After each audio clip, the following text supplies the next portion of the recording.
वालों, स्वागत है आपका आज की नए वीडियो में। आज हम लोग पढ़ने जा रहे हैं इकोनॉमिक्स का एक और इम्पोर्टेंट टॉपिक, जो कि है मुद्रा एवं पूंजी बाजार क्या है। मुद्रा एवं पूंजी बाजार क्या है, ये आज हम लोग पढ़ने जा रहे हैं। इसके बारे में हम लोग अच्छे से पढ़ेंगे। इससे पहले हम लोग बिजनेस साइकिल यानी कि व्यापार चक्र के बारे में पढ़ चुके हैं, और अगर नहीं देखा है तो लाइन से वीडियोस पढ़े हुए आप देख सकते हो प्ले लिस्ट में अंदर। और 6 सेमेस्टर का ये हम लोग का टॉपिक है। 6 सेमेस्टर की हम लोग प्रिपरेशन कर रहे हैं, और ऐसे ही वीडियोस क्योंकि इंपॉर्टेंट है, चीजें समझना बहुत जरूरी है। और क्योंकि अगर टाइम, क्योंकि मई में एग्जाम आने वाले, जल्दी से जल्दी आने वाले हैं, तो आपको ये मैं फटाफट डालने की कोशिश कर रहा हूँ, आप भी इसको फटाफट पढ़ने की कोशिश करें। शुरू करते हैं आज के टॉपिक को कि मुद्रा एवं पूंजी बाजार क्या है और यह कीमत को किस प्रकार नियंत्रित और नियमित करता है। ठीक है, जिस तरीके से हम लोग बता रहे हैं कि मुद्रा एवं पूंजी बाजार क्या है, कीमत को किस प्रकार नियंत्रित और नियमित करता है, ये हम लोग का टॉपिक है। तो शुरू करते हैं इस टॉपिक को कि भूमिका का बता रहे हैं, यानी इंट्रोडक्शन डाल के शुरू करें इस टॉपिक को कि किसी भी देश की अर्थव्यवस्था के संचालन और विकास के लिए, किसी भी देश की अर्थव्यवस्था यानी इकोनॉमी के संचालन और विकास के लिए, मतलब चलाने के लिए और उसके विकास के लिए यानी डेवलपमेंट के लिए, वित्तीय बाजार यानी कि फाइनेंशियल मार्केट की बड़ी भूमिका होती है। किसी भी देश की अर्थव्यवस्था के संचालन और विकास के लिए वित्तीय बाजार यानी कि फाइनेंशियल मार्केट की बड़ी भूमिका होती है। वित्तीय बाजार मुख्यतः दो भागों में बांटा गया है। वित्तीय बाजार मुख्यतः दो भागों में बांटा गया। पहला हो गया हम लोग का मुद्रा बाजार, दूसरा क्या हो गया, पूंजी बाजार। चलो, मनी मार्केट और कैपिटल मार्केट कहते हैं। फाइनेंशियल मार्केट को कितने भागों में बांटा गया है? दो भागों में बांटा गया। पहला हो गया मुद्रा बाजार, चलो मनी मार्केट कहते हैं, दूसरा हो गया पूंजी बाजार, चलो कैपिटल मार्केट कहते हैं। ये दोनों बाजार पूंजी की मांग और आपूर्ति को संतुलित करते हैं, और ये दोनों बाजार पूंजी की मांग और आपूर्ति को क्या करते हैं? संतुलित करते हैं। वित्तीय लेन देन को आसान बनाते हैं, और वित्तीय लेन देन को क्या बनाते हैं? आसान बनाते हैं, और मूल्य स्थिरता बनाए रखने में मदद करते हैं। और जो मूल्य स्थिरता होती है उसको बनाए रखने में क्या करते हैं? मदद करते हैं। ठीक है, तो ये दोनों बाजार पूंजी की मांग और आपूर्ति को संतुलित करते हैं, वित्तीय लेन देन को आसान बनाते हैं, और मूल्य स्थिरता को बनाए रखने में क्या करते हैं? मदद करते हैं। ठीक है, चलो भाई आगे चलते हैं कि मुद्रा बाजार है क्या। अब मनी मार्केट को समझेंगे तो मुद्रा बाजार मनी मार्केट क्या उसको समझते हैं। तो परिभाषा इसकी कह रही कि मुद्रा बाजार वह बाजार है जहाँ अल्पकालिक, मुद्रा बाजार वह बाजार है जहाँ अल्पकालिक यानी 1 वर्ष से कम ऋण और निवेश साधनों का लेन देन होता है। मुद्रा बाजार क्या है? जहाँ अल्पकालिक यानी कि 1 वर्ष से कम जो ऋण लिया गया है या जो इन्वेस्टमेंट करा गया, उनके जो साधनों का क्या होता है? लेन देन होता है। इसका उद्देश्य तरलता है, लिक्विडिटी प्रदान करना है। इसका उद्देश्य तरलता है, लिक्विडिटी प्रदान करना है, और नकदी की त्वरित आवश्यकता को पूरा करना। जो नकदी होती है, नगद वाली चीज होती है, उसकी त्वरित आवश्यकता जो एक्सीलरेट होती है, उसकी जो नीड है, उसकी नीड को एक्सीलरेट करना है। ठीक है, प्रमुख विशेषताएं इसकी क्या देखेंगे तो इसकी अवधि क्या होती है? 1 वर्ष या उससे क्या होती है? कम होती है। उच्च तरलता इसमें होती है, जिसे लिक्विड कहते हैं। कम जोखिम होता है, और केंद्रीय बैंक जैसे आरबीआई की निगरानी में यह मनी मार्केट पूरी चलती है। उदाहरण देखेंगे तो ट्रेजरी बिल्स जो होते हैं, जिसे हम लोग टी बिल्स कहते हैं, वो हो गया। कॉल मनी मार्केट हो गया, कॉल मनी मार्केट हो गया। कमर्शियल पेपर हो गया, कमर्शियल पेपर हो गया। और सर्टिफिकेट ऑफ डिपॉजिट यानी सीडीएस जिसे हम लोग कहते हैं, वो हो गया। तो ये मनी मार्केट है। ठीक है, आरबीआई की निगरानी में होता है। 1 वर्ष से कम की जो चीजें भी ऋण होते हैं, जो भी होता है, तो सब मनी मार्केट में होता है।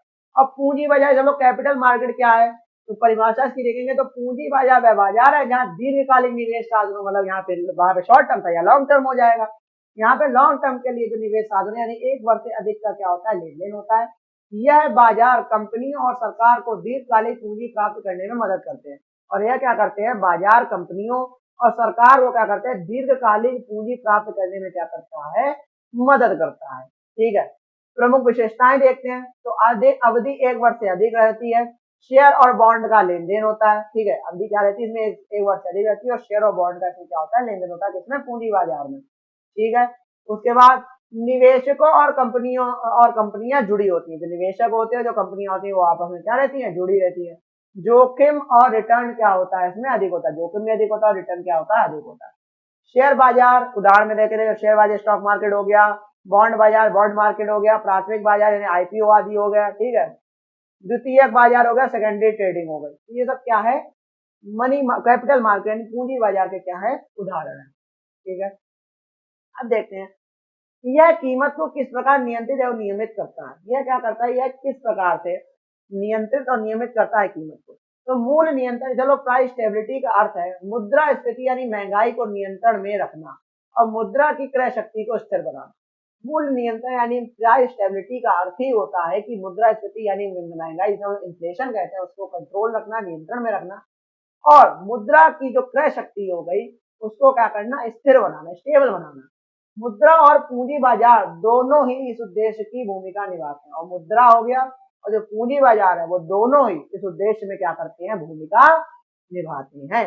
चलो भाई, कैसे कैसे निभाते हैं भूमिका, पढ़ते हैं। तो पहला, मांग और आपूर्ति को संतुलित करके, पहले तो मांग और जो आपूर्ति है उसको संतुलित करके निभाते हैं।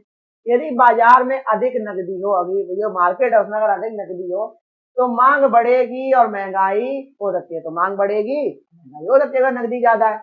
मुद्रा बाजार के माध्यम से आरबीआई रेपो रेट, जो रेपो रेट होता है जो मैंने आपको पिछली बार पढ़ाया था, मुद्रा बाजार के माध्यम से जो आरबीआई होती है, रेपो रेट हो गया, या ओपन मार्केट ऑपरेशन ओएमओ से क्या होता है, नकदी नियंत्रित करता है। ओएमओ से क्या होता है, नकदी नियंत्रित करता है। उदाहरण के रूप में देखेंगे तो आरबीआई क्या करती है, रेपो रेट बढ़ाकर बैंकों को कम ऋण देने को मजबूर करता है। रेपो रेट बढ़ा देती है, बैंकों को कम ऋण देने से मजबूर करता है। जब क्या होती है, मांग घटती है और कीमतें नियंत्रित होती हैं। समझ में आ गया। चलते हैं अगले टॉपिक है कि ब्याज दरों के माध्यम से प्रभाव। ब्याज दरों के माध्यम से क्या प्रभाव पड़ता है, जब ब्याज दरें कम होती हैं, जब ब्याज दरें कम होती हैं तो लोग अधिक उधार लेते हैं। जब ब्याज दरें कम होंगी तो लोग अधिक उधार लेंगे, निवेश बढ़ता है और मांग बढ़ती है। और जब ब्याज दरें बढ़ती हैं तो ऋण लेना महंगा हो जाता है। ब्याज दरें जब बढ़ गई तो ऋण लेना कम हो जाएगा, मांग घटेगी और महंगाई कम होती है। समझ में आ गया। चलो भाई, मुद्रा बाजार। मुद्रा बाजार ब्याज दरों के जरिए कीमतों को प्रभावित करता है। जो मुद्रा बाजार होता है वो क्या करता है, मनी मार्केट में क्या करता है, ब्याज दरें होती हैं उनके द्वारा क्या करता है, उन्हीं के जरिए कीमतों को प्रभावित करता है। ठीक है। निवेश के प्रवाह को नियंत्रित करके, अब निवेश के प्रवाह को कैसे नियंत्रित करेंगे, तो पूंजी बाजार में अगर अधिक निवेश आता है, जो पूंजी बाजार है उसमें अगर अधिक निवेश आ रहा है तो उत्पादन क्या होगा, बढ़ता है, और आपूर्ति के कारण मूल्य स्थिर हो जाता है। आपूर्ति हो गई तो मूल्य क्या हो जाएगा, स्थिर हो जाएगा। अगर पूंजी की उपलब्धता कम हो तो आपूर्ति घटेगी और कीमतें क्या हो जाएंगी, बढ़ सकती हैं। इसलिए पूंजी बाजार निवेश का मार्ग प्रशस्त करके कीमत स्थिर करने में क्या करता है, मदद करता है। ठीक है। चलो भाई आगे चलते हैं। रेगुलेशन ऑफ इंस्ट्रूमेंट यानी कि वित्तीय साधनों का नियमन, रेगुलेशन ऑफ इंस्ट्रूमेंट। मुद्रा और पूंजी बाजार में लेन देन, मुद्रा और पूंजी बाजार में लेन देन यानी कि सेबी, आरबीआई और सरकार द्वारा विनियमित होते हैं। मुद्रा और जो पूंजी बाजार में जो लेन देन होते हैं यानी कि वो क्या होते हैं, सेबी, एक सेबी होती है जो पूरे स्टॉक को देखती है। ठीक है। एक आरबीआई हो गई, रिजर्व बैंक ऑफ इंडिया हो गई, और जो सरकार हो गई उसी के द्वारा ये सब नियमित होता है, विनियमित होते हैं। ठीक है। ये संस्थाएं यह सुनिश्चित करती हैं कि काला धन, अवैध सट्टा और भ्रष्टाचार ना हो, जिससे कीमतों में कृत्रिम उछाल ना आए। समझ में आ गया। अब हम लोग क्या है, लॉ स्टूडेंट है, इसका लीगल पर्सपेक्टिव क्या है इस पूरे क्वेश्चन का, ये हम लोग समझने की कोशिश करेंगे। तो लीगल पर्सपेक्टिव देख लेते हैं भाई। कानूनी विद्यार्थियों ने तो विनियमन कानून, चलो रेगुलेटरी लॉज कहते हैं, कौन कौन से हैं। सेबी एक्ट 1992 में बना था, तो इसका क्या भूमिका रहती है, तो पूंजी बाजार को नियंत्रित करता है। सेबी एक्ट क्या करता है, पूंजी बाजार यानी कैपिटल मार्केट को नियंत्रित करता है। आरबीआई एक्ट 1934 मुद्रा बाजार को नियंत्रण करता है। आरबीआई एक्ट किसको नियंत्रित करता है, मनी मार्केट को नियंत्रित करता है। कंपनीज एक्ट 2013 में बना था, तो ये किसको नियंत्रित करता है, जो शेयरों व जो प्रतिभूतियों के निर्गमन को नियंत्रित करता है। जो शेयर होगा, जो प्रतिभूति हो गई, उनका जो निर्गमन होता है उनको क्या करता है, नियंत्रित करता है, कंपनीज एक्ट 2013। और securities contract regulation, securities contract regulation है, रेगुलेशन एक्ट है वो 1956 में स्टॉक एक्सचेंज और व्यापार को नियमित करता है। स्टॉक एक्सचेंज और जो व्यापार है उसको क्या करता है, नियमित करता है। उपभोक्ता संरक्षण, उपभोक्ता संरक्षण देखते हैं तो पूंजी और मुद्रा बाजार में गलत जानकारी से निवेशक को नुकसान हो सकता है। पूंजी और मुद्रा बाजार में, पूंजी और जो मुद्रा बाजार है उसमें गलत अगर जानकारी से क्या हो सकता है, निवेशक को नुकसान हो सकता है। इसलिए कानून यह सुनिश्चित करता है कि निवेशकों के साथ धोखा बिल्कुल भी ना हो। उपभोक्ता संरक्षण एक सबसे बड़ा इंपॉर्टेंट है नहीं, तो कानून की मंदी और कीमत नियंत्रण के लिए, मंदी और कीमत नियंत्रण के लिए क्या होता है, मंदी और कीमत नियंत्रण के लिए देखो कि जब महंगाई बढ़ती है या मंदी आती है तो सरकार आर्थिक नीति के साथ साथ कानूनी नीतियों से भी देखभाल कानूनी नीतियों से भी दखल देती है, जैसे जीएसटी दरों में बदलाव करती है, सब्सिडी कानून लाती है आदि ये सब करती है। ठीक है, कंक्लूजन इसका क्या निकला इस पूरे क्वेश्चन का? कंक्लूजन ये निकला है कि मुद्रा और पूंजी बाजार किसी भी देश की आर्थिक रीढ़ की हड्डी है। समझ में आ गया कि मुद्रा बाजार, कैपिटल मार्केट और मनी मार्केट किसी भी देश की आर्थिक रीढ़ की हड्डी है। यह दोनों बाजार मिलकर पूंजी प्रवाह सुनिश्चित करते हैं, कीमतों में स्थिरता बनाए रखते हैं, निवेश और उत्पादन को प्रोत्साहित करते हैं। एक कानून के छात्र के रूप में समझना बहुत जरूरी है कि वित्तीय प्रणाली और कानून आपस में जुड़े हुए हैं ताकि समाज और अर्थव्यवस्था दोनों संतुलन में बने रहें। समझ में आ गया? और अब हम लोग आ जाते हैं हम लोग के आखिरी टॉपिक रिवीजन चार्ट पे। इस पूरे क्वेश्चन का एक सार, इसको आप स्क्रीनशॉट लेके रख सकते हो जिससे आप पेपर के एक दिन पहले आसानी से याद कर सकते हो। रिवीजन चार्ट शुरू करते हैं तो विषय क्या पढ़ के आए हैं? मुद्रा बाजार, मनी मार्केट और कैपिटल मार्केट में अवधि कितनी होती है? मनी मार्केट में 1 वर्ष से कम होती है, पूंजी बाजार में 1 वर्ष से अधिक होती है। उद्देश्य क्या होता है मनी मार्केट का? अल्पकालीन नकदी प्रबंधन करना है। पूंजी मार्केट का होता है दीर्घकालिक पूंजी संग्रह करना है। नियंत्रण क्या होता है? आरबीआई मुद्रा बाजार को नियंत्रित करती है, सेबी और कंपनीज एक्ट पूंजी बाजार को नियंत्रित करते हैं। साधन देखेंगे तो treasury bill, call money, CDS इसके साधन है मुद्रा बाजार के, और शेयर, बॉन्ड, डिवेंचर जिसके साधन है पूंजी बाजार के। जोखिम इसमें कम होता है, इसमें बहुत अधिक होता है। मतलब मुद्रा बाजार में बहुत कम होता है, पूंजी बाजार में अधिक होता है, इसलिए तो शेयर लगाते हैं उसमें अधिक होता है। तरलता बहुत अधिक होती है मुद्रा बाजार में, कम अपेक्षाकृत होती है पूंजी बाजार में। उदाहरण के लिए देखेंगे तो उदाहरण के रूप में देखेंगे कि उदाहरण में आरबीआई क्या करता है? रेपो रेट क्या करता है? इसमें बढ़ा देता है जिससे क्या हो नियंत्रित रहे, और इसमें आईपीओ, स्टॉक एक्सचेंज निवेश होते हैं। ठीक है, समझ में आ गया?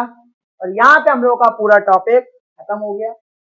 जो हम लोग पढ़ रहे थे, जो हम लोग समझ रहे थे इतनी देर से, मनी मार्केट, फाइनेंशियल मार्केट के दो मनी मार्केट और कैपिटल मार्केट दो उसके पार्ट्स होते हैं, उनके बारे में लोगों ने अच्छे समझा, डीपली समझा, कानून की जो भूमिकाएं हैं, पर्सपेक्टिव उसको भी समझा। मतलब मेरा ये मकसद है कि पता होना चाहिए, ज्ञान बहुत जरूरी होता है।